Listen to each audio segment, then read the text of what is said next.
अस्सलाम वालेकुम स्टूडेंट्स। आज हम स्टार्ट करेंगे FSc mathematics second year chapter number 3 integration की है। एक्सरसाइज 3.3 है और इसके अंदर जो फर्स्ट क्वेश्चन है उसके जो इंटीग्रल हमें दिया गया वो है I is equal to integral minus 2x over √4 minus X square D X. ये जो हमारे पास इंटीग्रल है थोड़ा सा डिफरेंट है, तो इसको सॉल्व करने का तरीकाकार ये होता है कि सबसे पहले हमारे पास जो इंटीग्रेशन के अंदर जो डिनोमिनेटर में हमारे पास वैल्यू आ रही है वो आप ये गौर करने देखें कि ये एक पोलिनोमियल दिया गया है हमें 4 माइनस एक्स स्क्वायर जो है।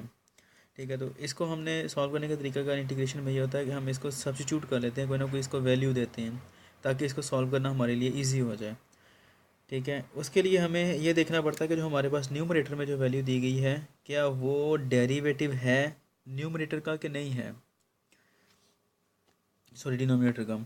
डिनोमिनेटर में हमारे पास वैल्यू है उसको हम कोई टी सब्स्टिट्यूट कर लेते हैं, कोई ना कोई हमने वेरिएबल देना, टी दे दें, जेड दे दें, एस दे दें, कोई भी वेरिएबल हम दे सकते हैं। टी ज़रा कॉमन है इसलिए हम टी दे देते हैं, तो इसको हम टी रखते हैं। लेकिन जो हमने इसकी जो वैल्यू देनी है वो विदाउट पावर देनी है, विदाउट पावर। यहाँ पर पावर अंडर रूट है इसकी 1/2, उसके बगैर हमने फंक्शन रखना है T is equal to 4 minus X square. अब जब हम इसको करते हैं डिफ्रेंशिएट करते हैं तो हमारे पास की वैल्यू होती है 4 जो कांस्टेंट है वो 0 हो जाएगा, माइनस एक्स स्क्वायर जो है पावर इसकी मल्टीप्लाई हो जाएगी और पावर में एक लेस 2 माइनस 1 बचता है और साथ में डी एक्स। अब ये देखें कि जो हमारे पास डी टी की वैल्यू आती है वो हमारे पास वही है जो कि न्यूमरेटर में दी गई है, यानी कि -2x dx। तो हम कह सकते हैं कि हमारे पास ऊपर जो है वो डेरिवेटिव कंप्लीट हो रहा है नीचे वाले फंक्शन का। जो नीचे फंक्शन दिया गया था जब हम उसका डेरिवेटिव लेते हैं तो ऊपर वाला फंक्शन हमारे पास आ रहा है। अब जो इंटीग्रल आएगा हमारे पास एक नए वेरिएबल टी के अंदर, वो क्या आ रहा है, integral I is equal to integral -2x dx इसके इक्वल है, ये डी टी के इक्वल है, तो हम यहाँ पर डी टी रख देते हैं। और ओवर, अब यहाँ पर अंडर रूट भी रख सकते हैं या अंडर रूट की वैल्यू जो 1/2 होती है वो भी रख सकते हैं। अब यहाँ पर 4 माइनस एक्स स्क्वायर किसके इक्वल हमने रखा, टी के, टी। अब यहाँ अंडर रूट भी रख सकते हैं या हम क्या कर लेते हैं, इसकी पावर 1/2 ले लेते हैं। तो आई इज इक्वल टू आएगा, इसको जब ऊपर लेकर जाते हैं इंटीग्रल को सॉल्व करने के लिए तो पावर आता है -1/2 इंटू डी टी।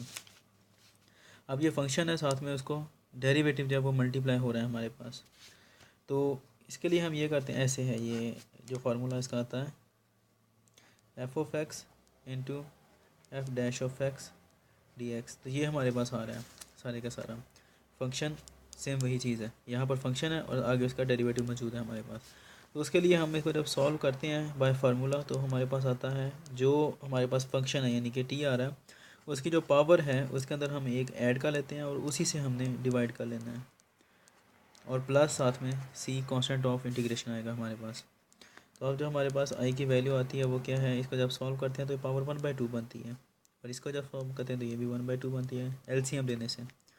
या हम ये कह सकते हैं जब डबल रेसिप्रोकल ये कैंसिल हो जाएगा, 2 ऊपर चला जाएगा तो वैल्यू आएगी 2 इंटू 1/2 प्लस सी और T.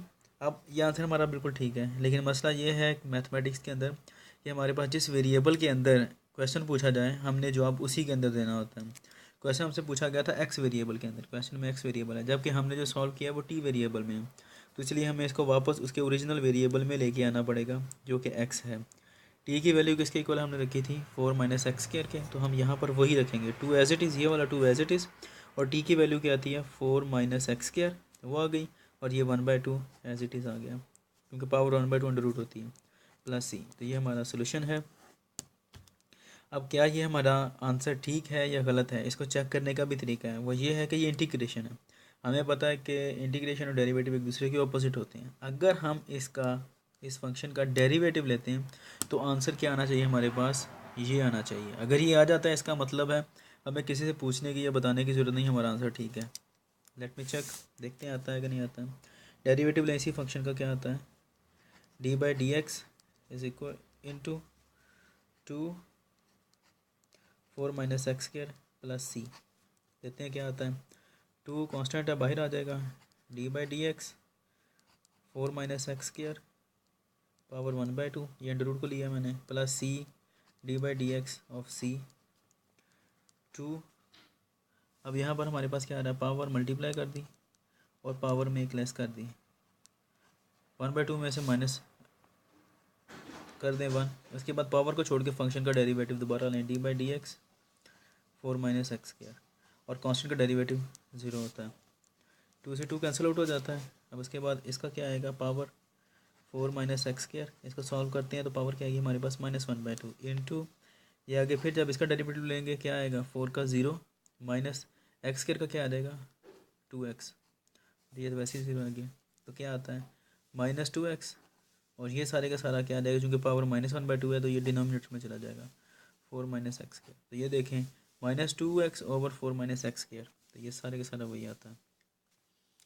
Hope so you can understand it very well because I teach you very well. तो अब नेक्स्ट क्वेश्चन में मिलते हैं इंशाल्लाह। अल्लाह हाफिज़।